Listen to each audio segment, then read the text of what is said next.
नमस्कार दोस्तों, मेरा नाम है तरुण यादव। स्वागत करते हैं आप सभी का हमारे YouTube चैनल IQ मेंटर में। आप जानते हैं IQ mentor fast track revision course चल रहा है। इसके अंतर्गत हम मध्यकालीन इतिहास को पढ़ रहे हैं और आज की इस वीडियो में हम पढ़ने वाले हैं मुगल सम्राट जहांगीर के बारे में। ये वीडियो दोस्तों आपकी UPSI, UPSSC, NTPC, TET, super TET, state TET, SSC और बहुत सारी एग्जामिनेशन के लिए बहुत ज़्यादा महत्वपूर्ण होने वाला है। इस वीडियो की हर एक लाइन को प्रॉपरली नोट करते हुए या फिर स्क्रीनशॉट लेते हुए चलिएगा, क्योंकि इसकी हर एक लाइन से आपको क्वेश्चन डायरेक्टली एंड इनडायरेक्टली निकलते हुए मिलेंगे। तो चलिए शुरू करते हैं। जहांगीर की अगर बात करें तो जहांगीर के शासनकाल कब से कब तक रहता है, तो जहांगीर का शासनकाल दोस्तों 1605 ईस्वी से 1627 ईस्वी तक रहता है। अब थोड़ा सा अगर डिटेल में लोग जहांगीर के बारे में जाने तो जहांगीर का जन्म दोस्तों 30 अगस्त 1569 ईस्वी में फतेहपुर सीकरी में हुआ करता है।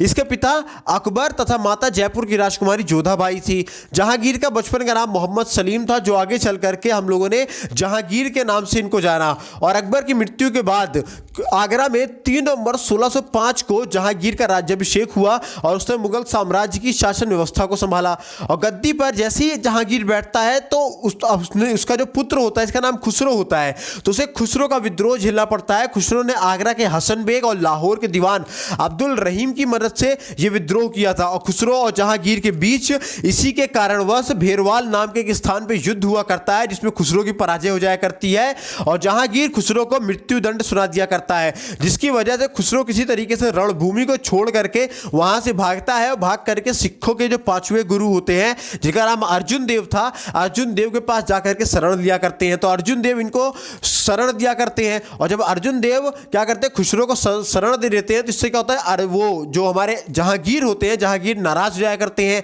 और जहांगीर नाराज होकर के अर्जुन देव पर विद्रोह राजद्रोह के आरोप में अर्जुन देव को मृत्युदंड देते हुए फांसी की सजा उन्होंने सुना दी, जिसके कारण बस एक बड़ा समुदाय, सिख समुदाय, इनसे नाराज हो जाया करता है। बाद में जहांगीर का विवाह 1585 ईस्वी में आमेर के राजा भगवान दास की पुत्री मानबाई से हुआ और खुसरो जो थी वो मानबाई की ही संतान थी। उसके बाद जहांगीर का दूसरा विवाह गोसाई से होता है, जो कि राजा उदय सिंह की पुत्री थी और गोसाई ने एक पुत्र को जन्म दिया, जिसका नाम उन्होंने शहजादा खुर्रम रखा, जो आगे चल करके शाहजहां के नाम से जाना गया।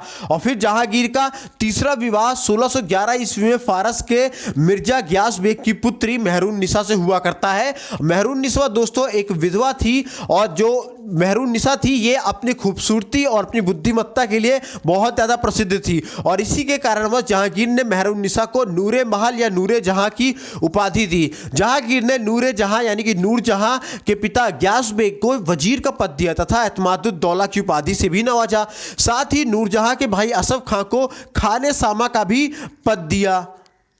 इसके बाद जहांगीर और मेवाड़ के तत्कालीन राजा राणा अमर सिंह के मध्य 1605 ईस्वी से 1615 ईस्वी तक लगभग 18 युद्ध लड़ने के पश्चात एक संधि होती है, जिसे जहांगीर की बड़ी उपलब्धि मानी जाती है। जहांगीर की सबसे उल्लेखनीय सफलता 1620 ईस्वी में कई दिनों तक घेरा डाल के रखने के बाद उत्तरी पूर्वी पंजाब की पहाड़ियों पर स्थित कांगड़ा का दुर्ग जीतना था और उसने 1620 ईस्वी में कांगड़ा का दुर्ग उसने प्राप्त किया था। और 1626 ईस्वी में महावत खां ने विद्रोह करके जहांगीर को बंदी बना लिया था, लेकिन महावत खां की यह योजना नूरजहां की बुद्धिमानी के कारण असफल सिद्ध होती है और महावत खां मुगल राज्य का एक दरबारी था।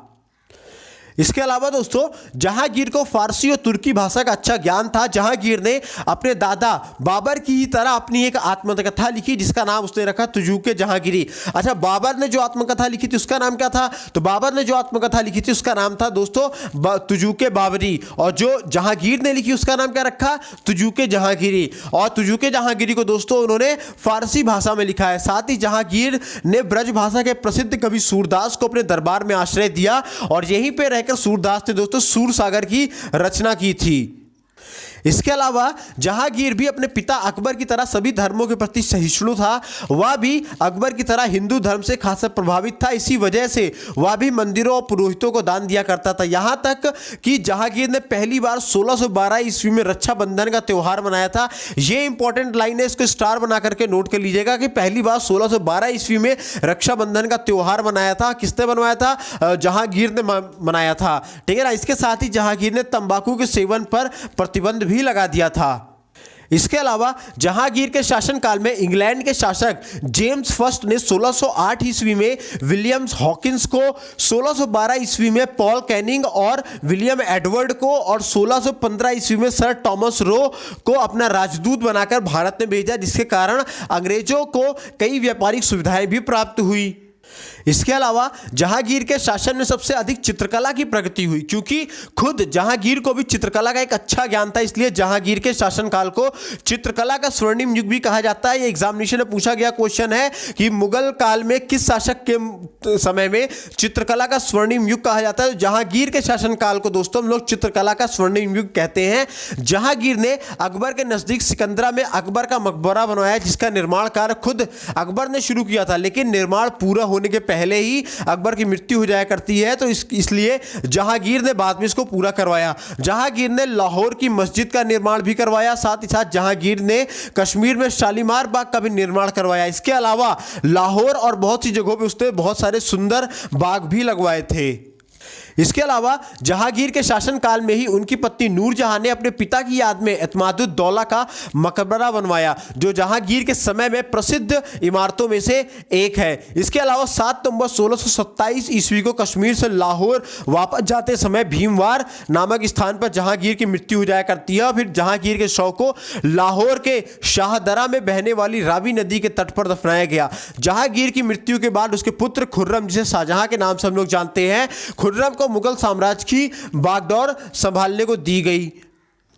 इसके अलावा एक बहुत ही इंपॉर्टेंट टर्म है जो आपको जानना बहुत ज़्यादा इंपॉर्टेंट है कि जहांगीर अपने न्याय की जंजीर के लिए बहुत ज़्यादा प्रसिद्ध था। इस न्याय की जंजीर को हम लोग जंजीर अदल भी बोला करते थे, और ये जंजीर अदल दोस्तों एक सोने की जंजीर थी जो घंटियों से जुड़ी जैस्मिन स्तंभ और यमुना नदी के स्थित एक दरवाजे पर लटकी हुई थी, जिसमें जैस्मिन स्तंभ दोस्तों आपका आगरे के किले में है, जिसमें कोई भी पीड़ित व्यक्ति जंजीर खींचकर स्वयं बादशाह के समक्ष अपनी व्यक्तिगत सुनवाई के लिए जा सकता था।